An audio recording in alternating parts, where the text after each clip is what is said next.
Attention all flight crew members, this is the final go, no-go poll for operations. Raptor 1. Raptor 1's go. Raptor 2. Go. Stage 1. Go. Stage 2. Go. Flight directors go for launch. We have liftoff.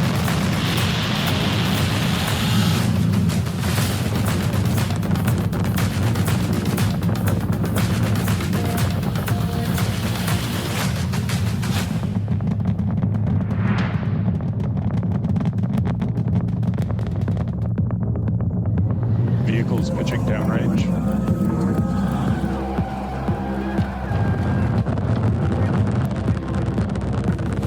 Max Q. Ship engine startup. Stage separation. Booster boost back burn. On Albion 0, 30 seconds till catch decision. Confirming 30 seconds to make that decision.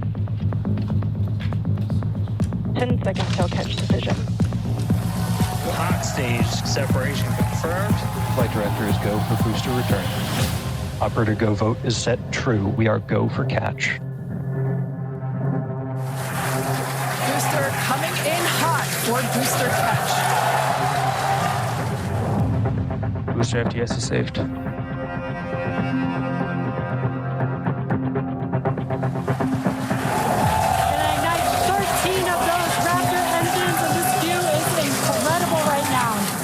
I can't wait for us to hear the sonic boom. Booster landing burn startup.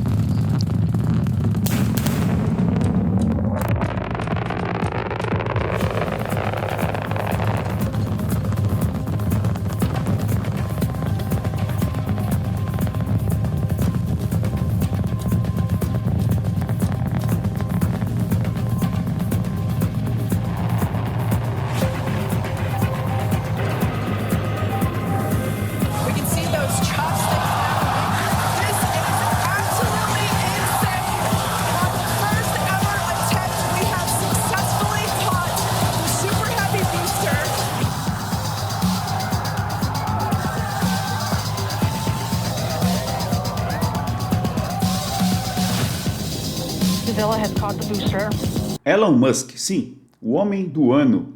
Ele conseguiu em pouquíssimo tempo o que uma agência estadual fortíssima, a NASA, não conseguiu em décadas de dinheiro público. Ele, com o estímulo correto, buscando lucro e performance, está conseguindo fazer com que o foguete tenha ré. Ou seja, a sua solução inovadora gera rendimento, performance e menores custos para lançamento de foguetes, satélites e todos os outros interesses aeroespaciais.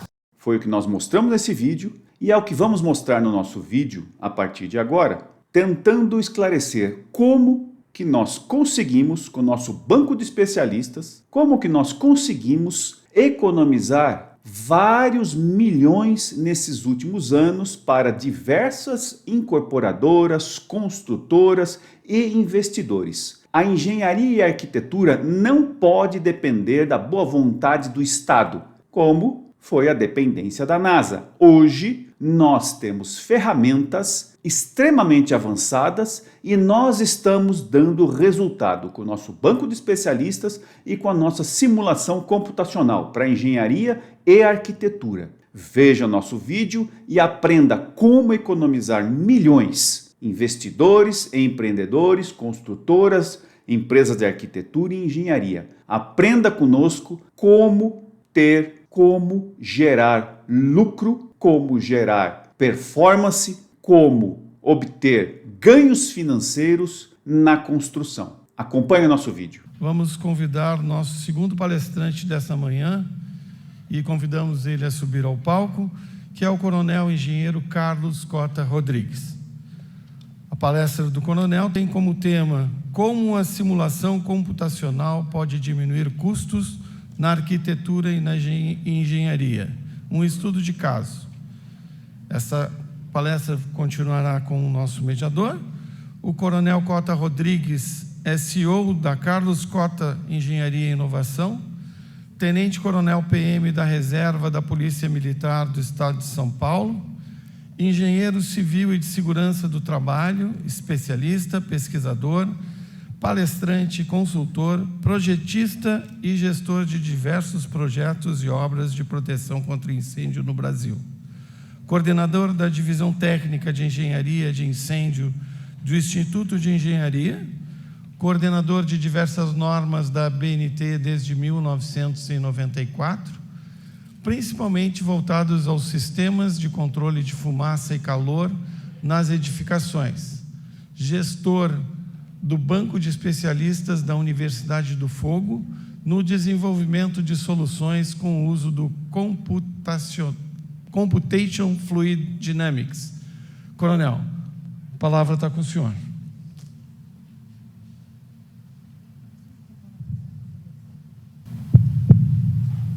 Agora tá.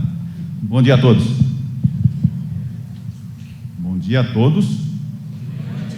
Opa, vamos acordar, né? Vamos lá. Obrigado pela presença de todos. Vamos tentar passar um pouquinho de informação da complicada questão relacionada com o CFD. Inclusive, estava acompanhando aqui a palestra e são questões que a gente também se debate e a gente desenvolveu diversos critérios de gestão para que algumas das questões que foram até apresentadas aqui a gente consiga resolver e dar mais confiabilidade. O que é o Computation Fluid Dynamic? É só uma força computacional para prever a dinâmica da movimentação do fluido. Basicamente é isso. Aplicada, no caso, à questão de engenharia de incêndio. Eu chamo de engenharia de incêndio, muita gente chama de engenharia de proteção contra incêndio, engenharia de segurança contra incêndio. O nome não interessa muito, interessa o foco, o objetivo, que é a proteção da vida e da propriedade. Está na nossa vida, o CFD está na nossa vida. Eu vim de avião para cá de São Paulo, eu tenho que confiar no CFD para esse avião ficar no ar, e todos aqui também têm que confiar no CFD para que a cabine não despressurize ou tenha pressão adequada para vocês terem garantia da vida na ida e na volta. Nos veículos, aerodinâmico, na questão de bombas, na questão de rotores, na questão de motores, tudo na nossa vida hoje, no mundo civilizado e avançado, é utilizado o CFD para fazer a simulação e economizar dinheiro. A engenharia e a arquitetura precisam economizar dinheiro, ter mais dinâmica e ter desempenho. Isso é o foco do CFD na área de incêndio. Economizar, otimizar, ser mais ágil, mais eficiente nos projetos. E isso o mundo inteiro está utilizando e a gente não pode ficar para trás porque vai vir como um rolo compressor. E a gente tem, inclusive, tendo muito sucesso no desenvolvimento de diversos trabalhos técnicos e economizado diversos milhões para clientes. Inclusive, eu tenho ontem recebi uma mensagem de um segundo desse ano, né, de um segundo caso que a gente fez na simulação com sucesso. Nós estamos fazendo várias outras, mas a segunda que a gente terminou esse ano, que o empreendedor estava praticamente fadado a um prejuízo financeiro gigantesco em São Paulo. Depois eu vou falar a respeito disso, né? E quando a gente conseguiu terminar a simulação depois de 25 dias, na primeira parte ainda, né? Nós temos mais uns 60 a 90 dias ainda para terminar toda a complexidade do sistema, né? Só para mais ou menos vocês terem uma ideia, nós temos um cubo aqui. Quando eu mexo, eu interfiro na movimentação de todos os outros 64. Em cada um desses 64 aqui, eu tenho um grupo de fórmulas que são extremamente importantes para o desenvolvimento da simulação, na movimentação do fluido. Então, tudo que eu mexer, eu causo um impacto, um atrito, uma pressão, uma velocidade diferente em cada um deles. Imagine todo esse volume aqui, com várias células, e com centenas de fórmulas em cada uma dessas células, e cada uma delas interferindo em cada uma das demais. Isso é a simulação. Todo esse volume a gente coloca, e segundo a segundo, todas as inferências que acontecem, resultado dessas fórmulas que nós colocamos ali, da pirólise, da velocidade, da pressão, da dinâmica, do atrito, da temperatura, tudo isso está interferindo, e o que interfere na célula seguinte também repercute nessa célula que interferiu. Então, ação e reação. Então, tudo isso calculado segundo a segundo. Então, tem simulações que demoram meses para a gente poder terminar. Então, é uma coisa que precisa de muita gestão. Foi comentado aqui a questão da confiança.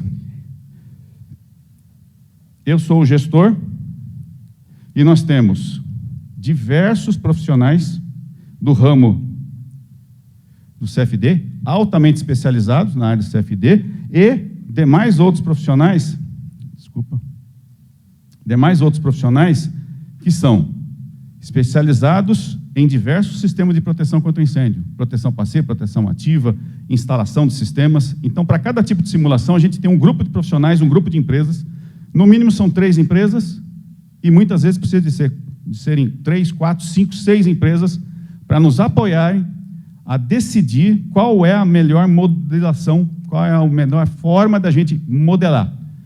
E eu sou o gestor dessa modelagem, ou seja, eu não preciso conhecer todos os conceitos que estão envolvidos no CFD, conheço termodinâmica, conheço de dinâmica de incêndio, mas eu não sou obrigado a conhecer o que acontece em cada movimento ali dentro daquele programa. Nós temos aqui diversos profissionais altamente especializados que só fazem isso, e a gente, através de reunião, discussões, que demoram muitas vezes meses para a gente poder chegar na conclusão de qual vai ser a melhor modelagem para poder desenvolver o processo. Vou citar um case do local de reunião de público, devem conhecer, é um local de eventos em São Paulo, é o mais conhecido de São Paulo.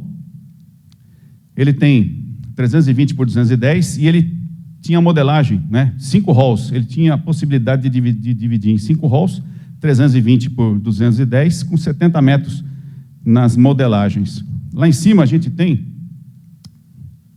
foi criado por conta da legislação, rotas de fuga com áreas de refúgio pressurizadas. E o bombeiro, ele não concordou com algumas questões que foram apresentadas, que eu vou dizer aí. Nós podemos ver que no lado esquerdo e lado direito nós temos saídas, no lado de baixo a entrada, apesar que pode servir como saída, mas quem conhece o local de eventos tem sempre uma entrada e uma saída, tem um fluxo de entrada, que é a bilheteria, e lá em cima a saída, mas a área de refúgio lá em cima pressurizada causava, além do problema de reter o abandono, era uma solução para diminuir a rota de fuga, mas existiam outros problemas nesse projeto. Então, local de reunião de público, cada hora é um evento, cada hora é uma situação, cada tipo de atividade. E o projetista colocou 14 metros de camada de fumaça, ou seja, sobrando 2 metros de altura livre de fumaça. Então, 14 metros de camada de fumaça. Só por isso o bombeiro lá em São Paulo já teve um barotrauma, ou seja, já travou o cérebro ali, E eu também travaria. Por quê? Essa linha para cima é onde teria fumaça. Imagina um local de reunião de público e você tem uma quantidade enorme de fumaça, onde é que vai ficar a iluminação de emergência, sinalização, e como é que as pessoas... Como é que você tem certeza de que essa fumaça não vai descer mais do que isso? Pelas fórmulas matemáticas que estão dentro da própria Instrução Técnica 15, que deve ter que ser copiada aí, para outros estados. Acho que todo mundo usa o mesmo conceito. Tem a questão do caminhamento, 90 metros, que foi estabelecido e foi rompido. Você tinha o benefício, aliás, o prejuízo quando você não tem layout, você diminui em 30%, e quando você tem controle de fumaça, você aumenta 50%. Então é a mesma coisa, Você teve um aumento de 100%, depois tiram 50%, você ficou na mesma. Quais os problemas? Controle de fumaça, instrução técnica, incêndio estável. Eu não consigo nem falar incêndio estável, eu tenho que sempre ler, porque não existe. Tem um pessoal ainda que acredita que existe incêndio estável. Eu, quando combati incêndio, eu gostaria de ter. É uma indústria de papel. Olha, chefe, você está indo para o incêndio, beleza? Tem uma indústria de papel. Lá, mais ou menos, tem 1.350 megajoule por metro quadrado. Deve estar uma taxa de emissão de calor mais ou menos de uns 3, no máximo 4 megawatt. Então, mais ou menos, eu ia fazer conta de cabeça, vou precisar de 2 autotanques, uns 40 mil litros de cada um, 30 e poucos de cada um, 60. Eu vou ter que ter um registro recalque ali próximo a algum lugar para pegar água, uns 100 mil litros, eu acho que eu ia conseguir. Eu preciso de mais ou menos uns 35 homens. Não funciona desse jeito. Não existe, pelo menos no nosso planeta, incêndio estável. Isso é impossível. Mas isso está na legislação. Altura da camada de fumaça, 2 metros, um absurdo. As barreiras, 1.600 metros quadrados com 60 no máximo. Então, quem viu lá anteriormente estava com 70 metros. Já seria um problema para o local de evento, você colocar barreiras de fumaça. Problemas relacionados com a entrada de ar, problemas da rota de fuga que nós comentamos, área de refúgio pressurizada, seja, você entra no ambiente, como é que você controla o acesso, como é que você controla a saída, como é que você garante o gradiente de pressão? Como é que você controla isso? É praticamente impossível criar uma área de refúgio pressurizada. E olha que eu sou defensor da pressurização porque eu combati um incêndio em São Paulo e por conta de eu ver que a escada prova de fumaça não servia para nada, já sabia mais de 10 anos antes que não servia para nada e eu vi que entrou fumaça dentro da escada porque eu conversei com os moradores quando eu fui combater um incêndio e eu falei, pô, por que eu estou fazendo uma norma e participo de um grupo técnico aqui no Corpo de Bombeiros que a gente escreve um negócio que não serve para nada. Aí comecei a correr atrás e achamos a BS, já estava na 9077, a BS 5588 parte 4, e aí traduzimos e criamos a Instrução Técnica 10, que hoje é 13 de São Paulo, que é pressurização, e depois partimos para controle de fumaça, e a norma também, né, 14880, e hoje é 16983 de controle de fumaça. Então, para mim é muito caro esse assunto, essa questão da proteção à vida, porque eu sempre, para mim, tive que o primeiro passo é a proteção à vida. Eu não estava muito preocupado com o hidrante, com outras questões. Se não tiver vida, não adianta você ter água ali para combater, né? Aumenta a complexidade, por conta dessa questão de pressurização e tudo mais. Diminuição de áreas vendáveis, porque o cliente precisa de espaço. Ele precisa de várias áreas. Quanto maior for o espaço dele, mais ele vai ter área vendável. Maiores custos de automação, implantação, gestão e manutenção, e o Corpo de Bombeiros ficou receoso com essa questão de 2 metros de altura de livre de fumaça. Com razão. E aí a gente tinha as variáveis todas para um local de reunião. Então foram pelo menos 2 meses a gente discutindo e fazendo a verificação, deixa eu só voltar, a verificação internacional de quais eram os conceitos internacionalmente aceitos, quais eram os manuais de boas práticas para esse local de reunião e quais eram também todas as curvas de incêndio, que nós vamos mostrar aqui na frente, que a gente poderia considerar. Então tudo isso foi colocado, discutido, amplamente discutido, um grupo de mais de 10 profissionais, várias reuniões, e com tempo, por quê? Porque é o que a gente sempre fala, se a gente entra com a simulação computacional na hora que o projeto está sendo desenvolvido, é uma coisa. Quando a gente entra, quando o cliente já não quer perder e tem 1 ano para entregar a obra, isso atrapalha, eu tenho que entregar rápido essa simulação. Então, eu também tenho que ser eu tenho que dar um tiro certeiro, né? E eu sou atirador sniper também. Então, essa é a primeira preocupação minha. Eu não posso fazer o cliente perder dinheiro. Eu tenho que dar um tiro certeiro na posição correta, onde eu não vou errar. Então, a gente também teve um estresse extremamente grande de definir onde que a gente iria fazer a primeira verificação. Onde que está embasada essa questão de controle de fumaça, da questão do CFD, nós temos na Instrução Técnica 15 a questão de átrio, lá ele cita essa questão, deve estar sendo copiada em todos os estados, esse conceito. Na NFPA 92, isso é amplamente, né, colocado, isso é um conceito extremamente amplo lá na Europa e nos Estados Unidos. Nós definimos um local menor, o espaço menor, para iniciarmos e verificarmos como é que seria a dinâmica. Eu não queria partir para um ambiente maior, porque demandaria muito mais tempo se eu fizesse simulação de toda a metragem quadrada lá, de quase 70 mil metros de área construída, eu demoraria mais. Então a estratégia foi pegar o pior, que seria no meio, porque é onde eu teria a maior área, a questão da distância de rota de fuga,